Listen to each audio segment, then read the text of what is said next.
And a lot of people will say, Tank is too small. Let me tell you something. Anybody that gets in the ring with Tank that is not a damn dinosaur is gonna feel something from it. And it ain't gonna be easy to hit it. Got boxing IQ.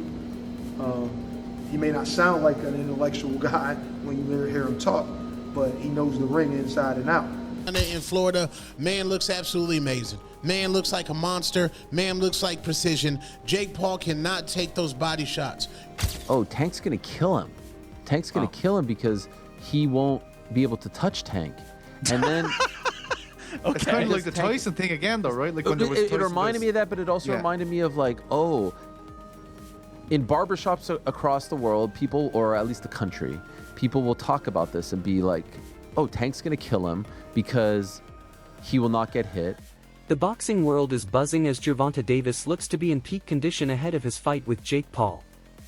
Training clips show him smashing the heavy bag with power and accuracy. His sharp movements and non-stop intensity prove how serious his camp is. Experts are impressed by his fitness and confidence as the matchup gets closer.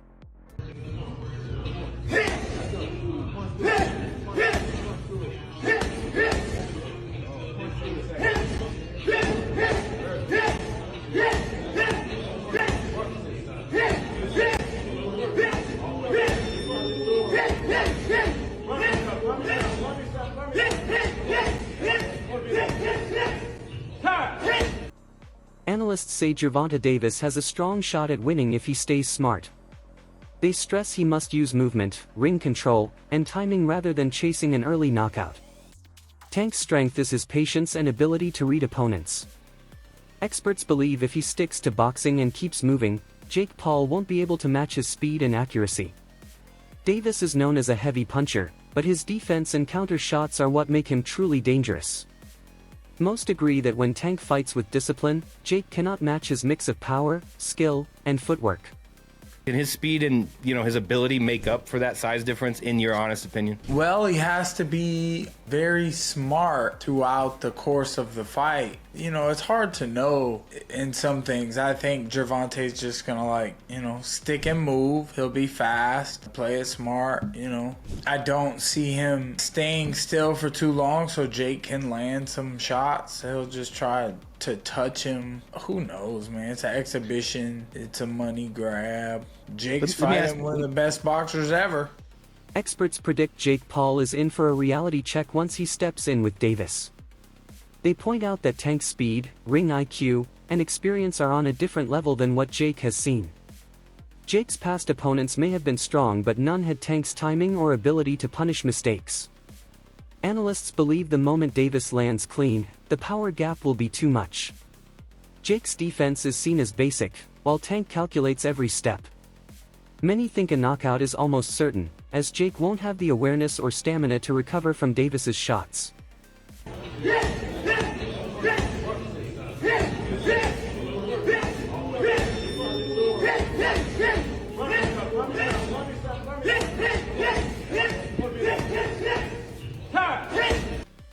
Tank Davis look crazy, bro. Chilaquiles.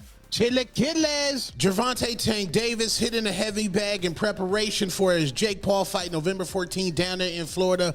Man looks absolutely amazing. Man looks like a monster. Man looks like precision. Jake Paul cannot take those body shots. You mean to tell me somebody who done fought UFC fighters and a man with Parkinson's disease can take a body punch from Gervonta Tank Davis, and y'all basing y'all logic just because Jake Paul is big? No, Tank's gonna go ahead and put this man to sleep. I'm telling y'all that right now. If Tank don't put this man to sleep, he done let the black community down, he done let boxing down, and he ain't never been that nice. You Tank fans, y'all trying to give him a pass. If y'all said Tank is as skilled as y'all say he is, if he does not put Jake Paul to sleep and stop Jake Paul, his boxing career is absolutely voided. He already don't care about legacy, and just imagine he don't knock out Jake Paul, and now y'all gonna say it's not a real fight, it's an exhibition. No, we not giving no passes, bro. This Gervonta Tank Davis, he needs to put Jake Paul to sleep. I don't want to hear nothing about, oh, Jake Paul too big. No, Jake Paul chin ain't never been tested by somebody that hit as hard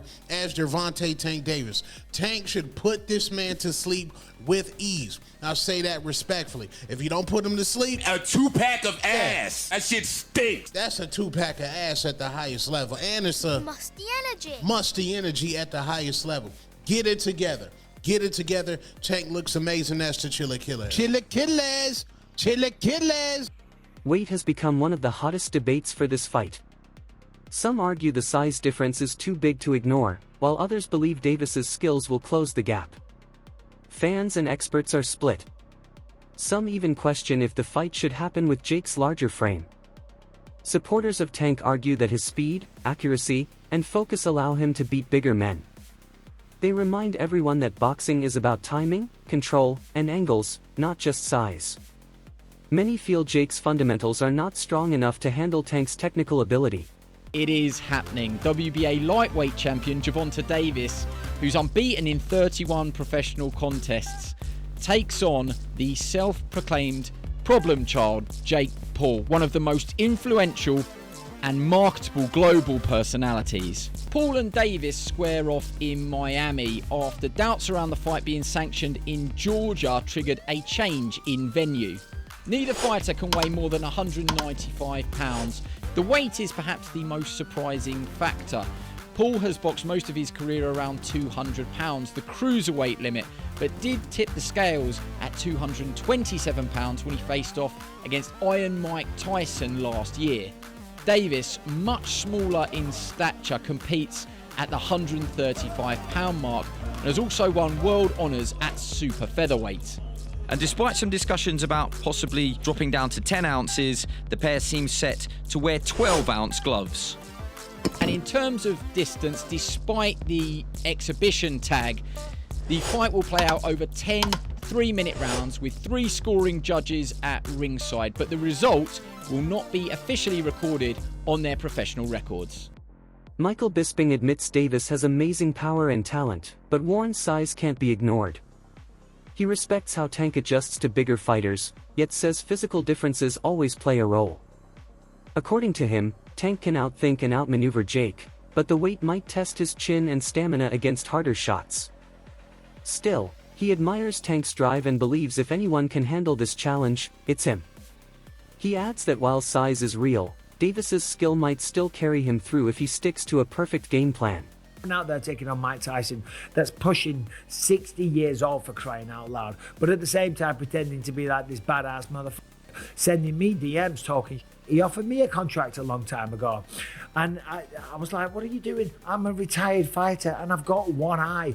Why would I want to fight you? I wouldn't lower myself to doing that. I know a lot of people do that. They do lower themselves, if you want to say that, because of the payday, because Jake Paul is a big name. He is a social media sensation. He's a YouTube star. And now, of course, in the world of boxing, he's one of boxing's biggest stars because he puts on these spectacles like Paul versus Tyson, like Nate Diaz, because these are the fighters, these are the names that attract the eyes. Jake Paul is the B-side to almost every single one of his fights. When he fought Nate Diaz, people were tuning in for Nate Diaz. His last fight, against Cesar Chavez Jr. Apparently no one watched that fight. Apparently the pay-per-views were ridiculously low. So this one's going back to Netflix on November 14th and it's an exhibition bout. Of course it's an exhibition bout because no athletic commission in their right mind will sanction this fight. There's just no way you can make this a legitimate fight because of the size advantage. Typically, this would be very, very dangerous and someone could get really hurt. If Jake Paul was to swing as hard as he could and connect and wobble him and hit him many, many times and not knock him out with the bigger gloves and the concussion possibilities and the brain rattling around inside the head and Jake Paul just teeing off at him as hard as he could, it's dangerous. That's why fights like this can't get sanctioned. That's why this is a exhibition bout and not a real matchup. Now listen, they're both going to get paid tremendously. They're going to make a ton of money and a lot of people are going to tune in and watch it on Netflix. Fair play. Several analysts argue Davis doesn't get the credit he deserves. They explain how fighters who face him often gain huge attention afterward. For example, names like Lamont, who weren't well known before fighting him, became recognized after sharing the ring with Tank.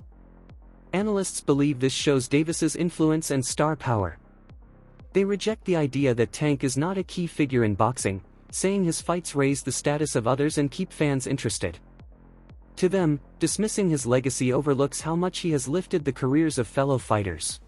Ongoing discussion in the boxing world about Gervonta Davis and Gervonta Davis, his resume, who he's going to fight, the competitors that he's going to fight. And every once in a while, something happens that proves that Gervonta Davis is the face of that. If he's not the face of boxing because people just don't want him to be that, man, he is real close to it, because other than Canelo Alvarez, and even consider Canelo Alvarez included, nobody in boxing has divisions circulating around him like Gervonta Davis does. And that was proved during this Lamont Roach versus Pitbull Cruz announcement for their pay-per-view. Just think about this. Gervonta Davis, they always say that Gervonta Davis has a poor resume, but yet Gervonta Davis, guys that fight Gervonta Davis, lose to Gervonta Davis, or get a draw to Gervonta Davis, can fight one another and make an anticipated pay-per-view between the two of them. Because that fight with Pitbull Cruz is a very, very popular fighter with Mexican fight fans. Lamont Roach got a lot of name exposure with black fight fans and Mexican fight fans and white fight fans, all with his draw that he got against Gervonta Davis. Now they believe that this is going to be able to be a profitable endeavor for a pay-per-view. Now, let me also tell you that Rolly Romero, who was somebody else that Gervonta Davis fought in the past, will be on a pay-per-view that's going to be successful, most likely, when he defends his WBC 140-pound championship. Or does he have the WBA? Coach Reg gives a balanced take on the criticism Davis faces. He says Tank has already achieved more than most fighters his age. According to him, there is nothing wrong with taking high-paying fights once you've proven yourself. Reg believes Tank has earned the right to secure his financial future after years of sacrifice.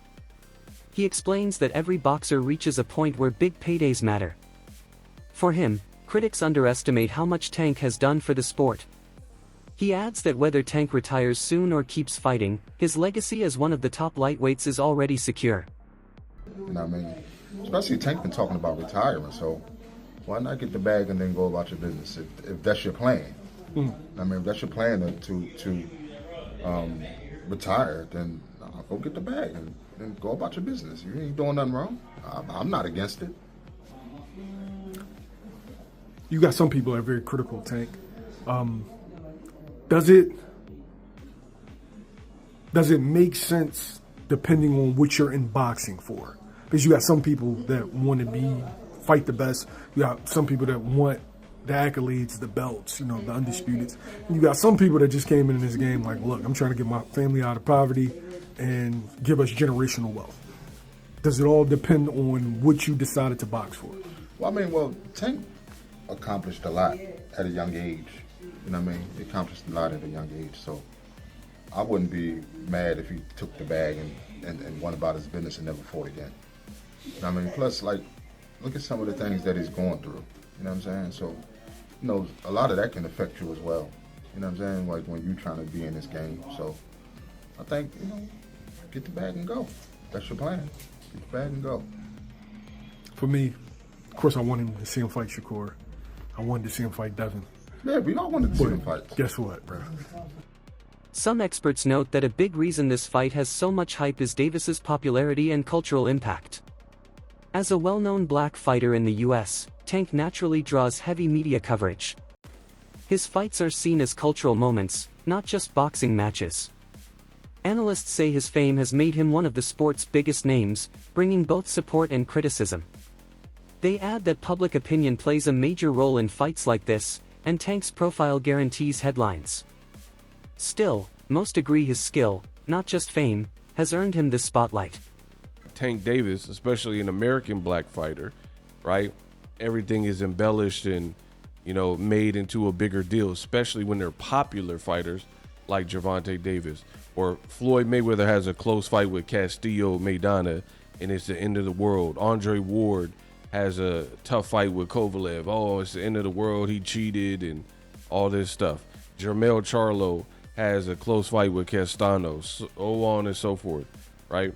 Oh, Jermell, it was a robbery, and it turns into this big deal. But back to Tank's resume, his last opponent was Lamont Roach. I thought he won the fight. There wasn't this crazy action happening on Lamont Roach's side prior to that knee thing. I feel like when the knee fiasco happened, that's when the fight started to pick up a bit. And Lamont Roach, I think what he deserves credit for is he exceeded expectations that people have for him. But you can't score a fight based on expectations. You feel me? Right? Like, you don't get a fight and get the victory because you did better than people thought you were going to do. That is not how you score boxing, right? You don't get more points because you're the underdog and you did better. It's not how boxing works at all, right? Analysts say this fight feels more like a global event than just a boxing match. Jake Paul's fame from social media has made him a crossover star rather than a traditional fighter. Experts argue the purpose is not only competition but also to attract mainstream viewers. With Netflix airing it, the fight will reach massive exposure. Some think Tank will dominate due to his high-level experience, while others believe Jake's celebrity keeps it interesting. The bout represents the mix of boxing and entertainment where sport meets spectacle. One thing is certain, it will capture worldwide attention. Jake Paul, thoughts? I will reiterate one more time. I would rather see this because it's a spectacle than him versus Ryan Borland or Andre August or chasing these like quote-unquote championship dreams in boxing. I don't think he's a championship level boxer. I don't really care about that journey. I want to see him in spectacles. Netflix is going to air Jake Paul versus Tank Davis. So to me, this is, Do you think it will do well? It will be watched. It will be watched. Yeah, it's going to be huge. A lot of people are going to watch. I would rather see Anthony Joshua just because that has been put out there and is on the table. But I will watch this. I saw some people breaking this down on, it was a non-fight pod. It was, I don't remember which one. And they were saying like, oh, Tank's going to kill him. Tank's going to kill him because he won't be able to touch Tank. And then It's kind of like the Tyson thing again, though, right? Like when there was it reminded me of that, but it also reminded me of like, oh, in barbershops across the world, people, or at least the country, people will talk about this and be like, oh, Tank's going to kill him because he will not get hit. Stephen Fulton defends Gervonta Davis against critics who claim he is only chasing money. Fulton says every fighter deserves financial security given how dangerous and short boxing careers are. He points out that Tank has already proven himself with years of success, so taking big money fights now is natural. Fulton tells fans to respect that Davis has earned the right to balance legacy with income. His comments reflect a wider view in boxing that fighters should not be judged for knowing their worth and taking control of their careers. Anybody in that position would have taken that fight, especially with the payout. It's like, that's a no-brainer, but I understand. I still feel for Lamont. That's my boy. Like he still want his rematch.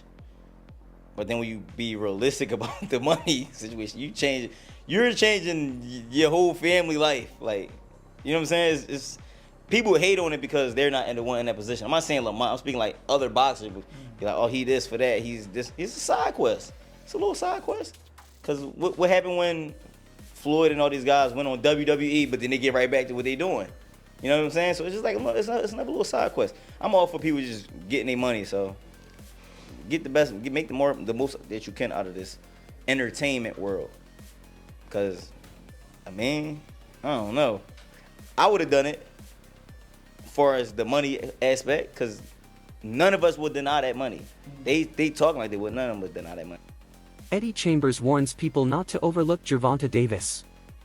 He admits Jake Paul has size on his side, but insists Tank's talent, power, and fight IQ make him dangerous for anyone.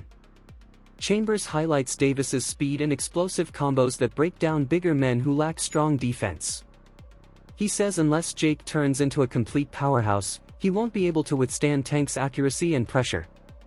For Chambers, Davis is one of the most dangerous fighters in the sport because of his timing and calmness. His message is clear: size doesn't matter when you face someone as skilled and sharp as Tank.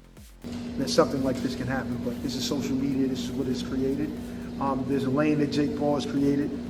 Honestly, I'm not mad at him for it. He's gotten a lot of fighters and, you know, actual fighters some shine. It also has done for women's boxing a lot. So I'm not mad at him for what he's been in boxing, what he's created.